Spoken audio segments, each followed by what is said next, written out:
তো ফ্রেন্ডস, আজ আমরা ডিসকাস করব যে ডায়মন্ড হারবার গভর্নমেন্ট মেডিকেল কলেজের এবছর নিট 2024 রাউন্ড অন কাট অফটা কেমন যাচ্ছে সেটা নিয়ে আমরা ডিটেলসে ডিসকাস করব। তার পাশাপাশি আমরা দেখে নেব যে এই মেডিকেল কলেজের টোটাল কতগুলো সিট আছে, all India quota and state quota মিলিয়ে টোটাল কতটা সিট আছে, অ্যান্ড সিট ডিস্ট্রিবিউশন ক্যাটাগরি, এই সিট ডিস্ট্রিবিউশনটাও কিন্তু আমরা ডিটেলসে দেখে নেব। তো ভিডিওটা কিন্তু খুবই ইম্পর্টেন্ট হতে চলেছে তোমাদের জন্য। তো স্কিপ না করে তোমরা কিন্তু শেষ পর্যন্ত দেখতে থাকো, অ্যান্ড চ্যানেলটাকে কিন্তু অবশ্যই তোমরা সাবস্ক্রাইব করে নেবে যারা নতুন আছো আমার চ্যানেলে। তো চলো শুরু করা যাক আজকের ভিডিও। তো দেখো, NEET 2024 Diamond Harbour government medical college round one cut off প্রত্যেকটা ক্যাটাগরি ওয়াইজ কিন্তু ডিটেলসে আমি তোমাদেরকে ডিসকাস করব। তো ফার্স্টেই দেখো যে ডায়মন্ড হারবার গভর্নমেন্ট মেডিকেল কলেজের টোটাল সিট আছে কিন্তু এখনও পর্যন্ত 100টা। অল ইন্ডিয়া কোটা 15%, সেখানে কিন্তু 15টা সিট আছে, অ্যান্ড স্টেট কোটা 85%, সেখানে কিন্তু টোটাল 85টা সিট আছে। তো স্টেট কোটা এই যে 85% সিট আছে, এই state quota 85% seat distribution category ওই সিট ডিস্ট্রিবিউশন কেমন আছে চলো আমরা সেটা একটু দেখে নিই। তো দেখো, 85% state quota category total seat, UR ক্যাটাগরির জন্য টোটাল সিট আছে কিন্তু 35টা, অ্যান্ড ইউআর পিডব্লিউডি ক্যাটাগরির জন্য টোটাল সিট আছে কিন্তু 2টো, ওবিসি এ ক্যাটাগরির জন্য টোটাল সিট আছে কিন্তু 9টা, ওবিসি বি ক্যাটাগরির জন্য টোটাল সিট আছে কিন্তু 6টা, ইডাব্লিউএস ক্যাটাগরির জন্য টোটাল সিট আছে কিন্তু 9টা, এসসি ক্যাটাগরির জন্য টোটাল সিট আছে কিন্তু 18টা, অ্যান্ড এসসি পিডব্লিউডি ক্যাটাগরির জন্য টোটাল সিট আছে কিন্তু 1টা। এরপরে এসটি ক্যাটাগরির জন্য টোটাল সিট আছে কিন্তু 5টা।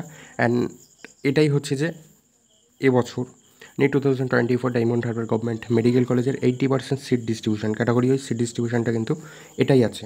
তো চলো এবার আমাদের যেটা মেন টপিক সেটা আমরা দেখে নিই যে ডায়মন্ড হারবার গভর্নমেন্ট মেডিকেল কলেজের রাউন্ড অন কাট অফটা কেমন যাচ্ছে। দেখো, তোমরা যারা রাউন্ড অনতে পার্টিসিপেট করেছো, যারা আর কি তোমরা সেকেন্ড রাউন্ডে সিট আপগ্রেড করাতে চাইছো, তাদের ক্ষেত্রে তাদের জন্য কিন্তু এই ভিডিওগুলো কিন্তু তোমাদের জন্য খুবই হেল্পফুল হতে পারে। তো তোমরা চাইলে কিন্তু প্রত্যেকটা কলেজের যে কাট অফ ভিডিও সেটা কিন্তু তোমরা দেখে নিতে পারো। আমি কিন্তু আমার এই ভিডিওর ডিসক্রিপশানে লিঙ্ক দিয়ে রাখবো। তাছাড়া কিন্তু তোমরা আমার চ্যানেলের ভিডিও সেকশনটা চেক আউট করবে, সেখানে কিন্তু তোমরা পেয়ে যাবে। আমি কিন্তু একে একে প্রত্যেকটা কলেজের কাট অফ যে ক্যাটাগরি ওয়াইজ কাট অফটা কিন্তু আমি সেখানে দিয়ে দিচ্ছি। তো চলো আমরা দেখে নিই ডায়মন্ড হারবার গভর্নমেন্ট মেডিকেল কলেজের এবছরের কাট অফটা কেমন যাচ্ছে। তো ফার্স্টে আমি রেখেছি যে ক্যাটাগরি, তারপরে হচ্ছে অল ইন্ডিয়া র্যাঙ্ক, তারপরে রেখেছি মার্কস। তো প্রথমে দেখো যে আনরিজার্ভড ক্যাটাগরির জন্য কাট অফ র্যাঙ্ক গেছে 27,182, অ্যান্ড কাট অফ মার্কস আছে কিন্তু 650। তারপরে ওবিসি এ ক্যাটাগরির জন্য কিন্তু কাট অফ র্যাঙ্ক গেছে 34,276, অ্যান্ড কাট অফ মার্কস গেছে কিন্তু 640।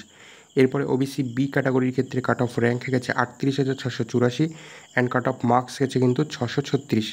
এরপরে ইডব্লিউএস ক্যাটাগরির জন্য কিন্তু কাট অফ র্যাঙ্ক গেছে 66,670, অ্যান্ড কাট অফ মার্কস গেছে কিন্তু 610। এরপরে হচ্ছে যে এসসি ক্যাটাগরির জন্য কিন্তু কাট অফ র্যাঙ্ক গেছে 1,17,162, অ্যান্ড কাট অফ মার্কস গেছে কিন্তু 566। এরপরে এসটি ক্যাটাগরির জন্য কিন্তু কাট অফ র্যাঙ্ক গেছে 5,43,758, অ্যান্ড কাট অফ মার্কস গেছে কিন্তু 325। তো এটাই হচ্ছে যে এবছর NEET 2024 round one Diamond Harbour government medical কলেজের রাউন্ড অন কাট অফ। প্রত্যেকটা ক্যাটাগরি ওয়াইজ আমি কাট অফটা কিন্তু তোমাদের কাছে ডিসকাস করে দিলাম। তো আজকের ভিডিওটা এতটুকুই। যদি ভিডিওটা ভালো লেগে থাকে, ইনফরমেটিভ মনে হয়, তাহলে কিন্তু অবশ্যই একটা লাইক করে দেবে, শেয়ার করে দেবে, অ্যান্ড চ্যানেলটা কিন্তু অবশ্যই তোমরা সাবস্ক্রাইব করে নেবে। তো চলো আজকের মতো এতটুকুই।